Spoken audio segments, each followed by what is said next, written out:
I got married at 18, and Colin was 23. Now, our 11-year marriage has ended.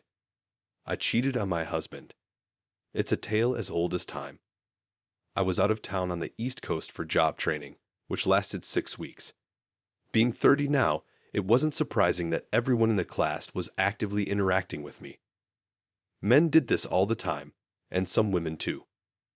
One of the guys, Carson, a classic stocky, tanned, fit, alpha male, caught my attention. On the first day of class, we split into teams of 2, and he came straight to me to ask, "Will you be my partner?" I said yes. I admitted I liked him. From the very beginning, I felt comfortable with him. He wasn't as handsome as my husband, Colin. He wasn't in as good shape as Colin. He was older than Colin, in his early 40s. So what was it that made me like him so much and so quickly? I don't know. I can't explain it. But I looked forward to spending every day with him. Our time in class soon transitioned into going out for dinner together. Sometimes with the whole class, other times with the whole group, or just the 2 of us alone. We'd have a drink or 2 and dance a little. I had so much fun with him and felt so relaxed and at ease in his company. But we didn't have sex. Naturally, the thought crossed my mind. Who wouldn't think about it? Each evening, he walked me to my room, we'd hug, and then go to our separate rooms. In just 2 days, I began to see him as a very dear friend. That's how quickly my feelings for him grew. But none of this justifies what I did. I take full responsibility for having sex with him. On the last night of class, after dinner, he put his arm around my shoulders for the first time as we walked back to the hotel. I moved closer to him and hugged his waist. That's how we returned to the hotel. It just seemed so natural. At the door to my room, I found myself holding his hand and inviting him into my room, into my bed, and into my arms. I knew it was wrong. I didn't fully understand why I was doing this. That evening, I didn't even drink anything. But I did it. I deliberately cheated on my husband. I assured myself it would be just once, and no one would ever find out. No one would get hurt. In that moment, my desire to be with Carson overpowered my decency and loyalty to Colin. It only took a chance opportunity and a bit of rationalization. That was all it took for me to do what I knew was wrong. Carson was nice. The sex was much better than with my husband. Add to this the thrill of novelty. As far as lovemaking goes, all I will say is that in terms of size, Carson was slightly less endowed than Colin. So no, it wasn't that he was any better or worse physically than Colin. But sex with Carson was fun. No, it was joyful and wonderful. He made me reach the peak of pleasure 4 times. I have never experienced the highest point of pleasure with my husband when we made love. As enjoyable as the evening was, it was not worth the pain that followed. How I wish things were different. But what was done was done. The next morning, as the sun rose, a wave of guilt washed over me, hitting me like a sledgehammer to the head. I felt guilt for betraying my husband, guilt for not knowing if Carson was married and potentially ruining his marriage, and even guilt for the pleasure I had experienced. I couldn't bear to look at myself in the mirror. Carson left early, and I never saw him again. Throughout the day, it felt as though I was moving through a thick fog. I don't know how I managed to find the airport and my flight. Colin greeted me upon my arrival. I put on a bright smile and gave him a joyful, enthusiastic hug. "God, Milla, you look terrible," were Colin's first words to me. "We have to get you out of here. I don't want anyone to see you and me in such a terrible state. Did you sleep in these clothes?" We grabbed my bags and headed home. All the way, I managed to restrain myself from crying. But when we arrived at the house, I almost lost my composure. Walking through the front door, I was truly lost. I dropped my carry-on and purse and just started crying. "Colin, I have to tell you, everything went as bad as you could imagine." He completely exploded, calling me a fallen woman, a creature, and almost every other derogatory name you could think of. He even asked me if I had my period. So why did I do this? Then he began to wonder if I was telling him the whole truth. But was it just one time, Mila? He asked. How should I know? I can't believe you're saying that, Colin. Of course, this is the only time. I told you about this. If I hadn't said anything, you would never have known. Colin demanded, what does he have that I don't? Was he good in bed? Does he have a bigger spear than me? Was he prettier? What exactly did he have that I don't have that made you flush 12 years of my marriage down the toilet? I wasn't sure before, but by now I understood. During the flight, it became clear why Carson had led me to break my marriage vows. He was funny, and I felt good and relaxed around him. He was far more attentive in bed than Colin had ever been. However, I knew that if I told Colin all this, he would throw me out the door. I want to get a divorce, Colin stated. Why? I made a mistake. I admit it. I take full responsibility for this. I'll do anything to fix this, I swear, was the response. I'm not interested anymore. I just can't believe you did this. Why? What does he have that I don't? I was so tempted to tell him, to spit it right in his face, but I held back. I don't know. However, Colin wasn't finished. Am I not good enough for you? He demanded once more. Lord, what will all our friends and relatives think when we get divorced? Do you know what I will look like? Everyone will know that we were not a perfect couple. Yes, God, how do you think we got to where we are? Because I worked hard to make our relationship perfect and keep it perfect. No, it's all on your conscience. I'll tell everyone that you cheated on me, so at least I'll have my reputation intact. Colin, I pleaded, can't you sleep on this for at least one night?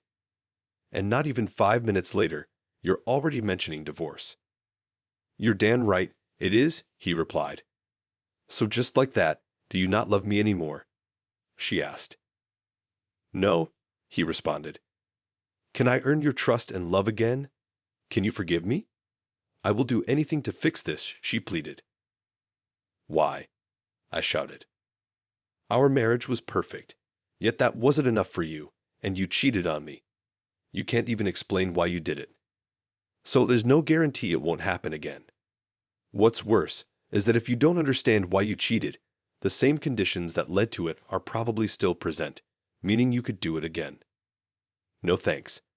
I don't want my heart broken a second time. Yes, I knew that you would never cheat on me until you did, so we don't know that it won't happen again. I feel like I can't trust you or anything you say, and I won't be able to live in this uncertainty. And I, of course, will not allow your dissolute behavior to affect my reputation in the eyes of society. Colin, this isn't just our story. It could be anyone's. Many couples have faced this and gotten through it. The risk we're taking is no different from what anyone else might face when they marry. Life throws terrible stuff at us sometimes, and we just have to deal with it. I swear to God, if you give me the chance, I'll make it up to you. It wasn't some kind of cataclysm. You were the one who stabbed us in the back with your little mistake. And this is a risk that I do not intend to expose myself to again. You can't be serious. We wanted to have children. Well, they wanted to. Are you really going to throw all this away because I cheated once? Don't you want to be a father to have children? If it had been you who deceived me, I would have forgiven you under these circumstances. I would have tried to understand what went wrong and worked to fix it. It's not us who made the mistake. It's you who threw everything away, and there's a risk you might do it again. But I won't do it again. We've already talked about this. You've sworn once before. Your words aren't enough. Suddenly, blind rage took hold of me. Damn you, Colin. Do you think you have it all figured out already? You want to throw away all of our time together and the family we could have created because of one time. Because your main concern is how you will appear in society. He began to say unforgivable things. Damn you, Mila. We had everything. We had such a wonderful life. All our friends were jealous of us. And you go and destroy our marriage, and you can't even say why. You know damn well why you did it. You wanted this yourself. Tempted, thought you wouldn't get caught, and thought it would be fun. You ruined the life we could have had. And you can't even say why. so don't expect me to sign up for a sequel." And then he said the worst thing that could have happened. "Thank God we don't have children yet. Thank God it happened before we got anything done. In that sense, it was a blessing that you were fooling around. So thank you, Mila." I couldn't take it anymore. You know, maybe you are right. Maybe my deception was a blessing in disguise. Do you want to know why I slept with him? He made me feel good. It was fun to be with him. I could talk to him without my words being criticized and dissected. And that was before I slept with him. And you know what else? He was better in bed than you. He cared enough to make it good for both of us. So what if my fooling around makes you leave so I can find a better man? It was a blessing back then, and I thank God for it. Well, good news. You start weeding out candidates. That night he left home. From that point on, our only communication was through our lawyers. Once the divorce was finalized, he relocated to another state without disclosing his new address to me. His threat to tell everyone that it was all my fault ended up being just that, a threat. He didn't share it with anyone we knew, not our neighbors, nor our friends. Was it because he didn't see the point, or was it because he couldn't bear the thought of being viewed as someone who had been cheated on? For the next 3 months, I went to bed every night wishing I could just die in my sleep. And in the morning, when the sun rose again, it raised me, kicking, screaming, and not wanting to live. It just kept going, no matter what happens, what we do, or how we might feel about it. I did my job on autopilot. I spent lunch at my desk in the office with the door closed, crying my eyes out. But you can't cry forever. All sorts of shit happens, often far beyond what is possible. But life goes on. When my grief over what I had done passed, when my grief over my lost husband, my broken marriage, my lost chance at a family, and a wonderful life passed, I began to return to my normal self. Well, I will always mourn what I lost, and for the way I lost it, for the way Colin and I both lost it. But eventually, I learned to control myself in public. I began to rejoice when I saw the sun rise again. I started looking at men again. A few years later, his mother told me that Colin had started to lose his strength. Working with him became almost impossible. He couldn't tolerate any mistakes or mishaps, which severely hindered any project he was involved in. He then made a series of catastrophic decisions at work, costing the company millions, and was subsequently fired. He never remarried and turned to alcohol. Without a job and spending all his money on cheap whiskey, he lost his accounts, and the bank foreclosed on his house. On the day of his eviction, he ran out onto the roadway and threw himself under a large truck. It seemed he couldn't forgive himself, let alone anyone else. I cried for several days. It was like losing him, losing my marriage, all over again. Things could have been completely different. Everything could have been much better. But in that decision, I endangered our marriage and our lives. It was 100% my fault, forever. But Colin destroyed our marriage and his life because of his absolute unwillingness to forgive, and because he was more concerned about his image in the eyes of every other person on earth except us. I cried even more because of all this. In the days and weeks that followed, our story spread among all our friends and neighbors. I was honest about everything, both about myself and about Colin. Several friends blamed me and chose not to speak to me again. However, the big surprise for me was how many of our neighbors and friends continued to stay by my side. They all shared the same sentiment. They never liked Colin. He was too much of a look how perfect I am braggart and always quick to criticize what he thought was wrong with everything our friends and neighbors were doing. Most of the people we knew socialized with us mainly because they liked me. Many of our friends told Colin good riddance and assured me that I was better off without him. One of my biggest supporters was my mother-in-law. She came to the house demanding an explanation. Colin, her own son, hadn't told her why his marriage ended. I told her everything. When I finished, she came up to me and slapped me in the face.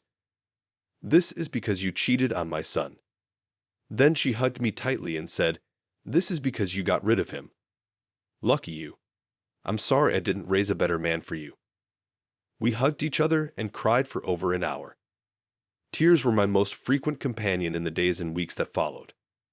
I had something to cry about. But pretty soon, those tears dried up. Time heals all wounds. A few years passed, and I got married again and was happy. I had a little boy and a girl.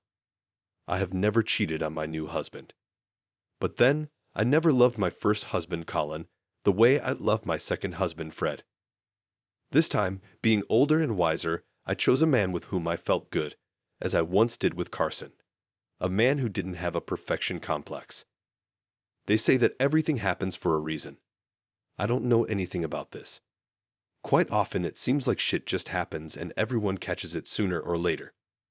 Could it be that what I told Colin in our last conversation was true? That my one-time episode of infidelity was my leaguer marriage to a man who won't be a good father card? I thought Colin was the perfect man in our perfect marriage. But there were no serious checks. When did the inspection happen? He failed. Before I met Carson and spent time with him, I had no idea how thrilling it could be to be with a man. It wasn't until then that I began to see how harsh and unyielding Colin was, or how inconsiderate he was as a lover. At least, I wasn't consciously aware of any of this. So, was my infidelity a subconscious attempt to free myself from this marriage? Or was it part of God's plan for me to experience having an unforgiving spouse, so that I would better appreciate my second husband and understand the consequences of never forgiving? I regret cheating on Colin every day. I wish I had not dealt such a terrible blow to our marriage. I wished Colin would be just a little more understanding. If he stayed, I would do everything to make him happy. And I mean anything, but what was done was done. In the next stage, we moved on from this point, and it was here that Colin failed, or was it me who failed? However, I would never have understood Colin's true nature if I had not made my terrible mistake. Once we had children, it would have been too painful to leave. I wouldn't have the life that Fred and I have now with our children. Did my first marriage really have to break up for me to understand all this? Maybe my cheating episode was meant to be an opportunity for Colin to learn, grow, and navigate through life's hardships.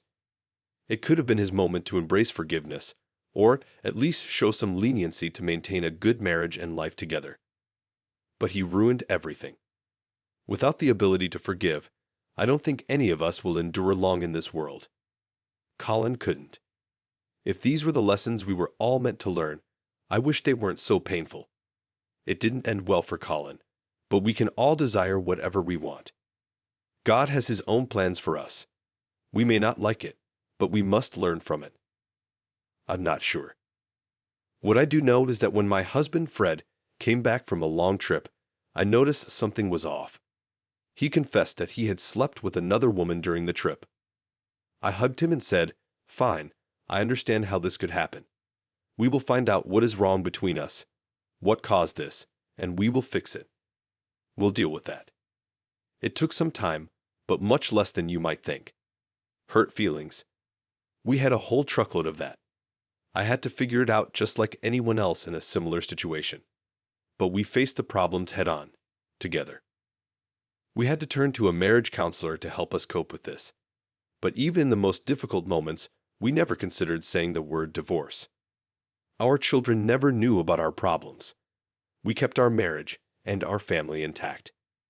We built stronger, even more committed relationships than before. It was good that we did because life for us does not end until we find ourselves in the grave. As the years passed, many more life trials stood before us. Financial questions, work matters, diseases, and other issues for both of us, along with problems with our children as they grew older. We've both made mistakes, but we forgave each other and moved on. And this is what we taught our children as best we could. You are human. You will make mistakes and make bad decisions. You can hurt others, intentionally or unintentionally, and others will hurt you. The only saving grace, straight from God, is forgiveness. Fred and I have survived all of life's challenges. We have built a wonderful life together for ourselves and our children. Perfection or forgiveness. As human beings, we can't achieve perfection. And even if we could, I doubt it would bring us happiness. Chasing after it only results in ruin. So thank God for forgiveness. You can have anything you desire. The only thing that stands in the way of forgiveness is ourselves. This is the true story of a very dear friend. When everything fell apart, believe it or not, even the most judgmental among us were glad to see Colin leave Mila. Nobody could stand this guy. No one was surprised when she cheated on him with the first man who showed her that her life could be better. Mila had gotten married so young that she didn't know life and marriage could be different. But it was a calculated move on Colin's part. This idiot decided he could boss her around and humiliate her at every turn, and she was forced to accept it. We all used to say the only reason he got married was so he could have someone to criticize who couldn't just leave him. This guy was the worst kind of asshole. So my dear, whether you are husband or wife, remember this lesson. If you constantly put your spouse down, don't be surprised when some casual acquaintance comes along one day and shows them that life doesn't have to be a meaningless pursuit of unattainable perfection. And for goodness sake, what if your significant other makes the same mistake? Before you walk out the door, consider looking in the mirror and asking yourself, why did I get cheated on? Was it me? Especially if the other half shows true repentance for their actions. Without forgiveness, none of us will last long, and we will never know true happiness. I understand this might be hard for many to accept, but let's face it, nobody ever promised life would be easy. However, it can be worthwhile if we put in the effort to make it so. Remember to be kind to one another.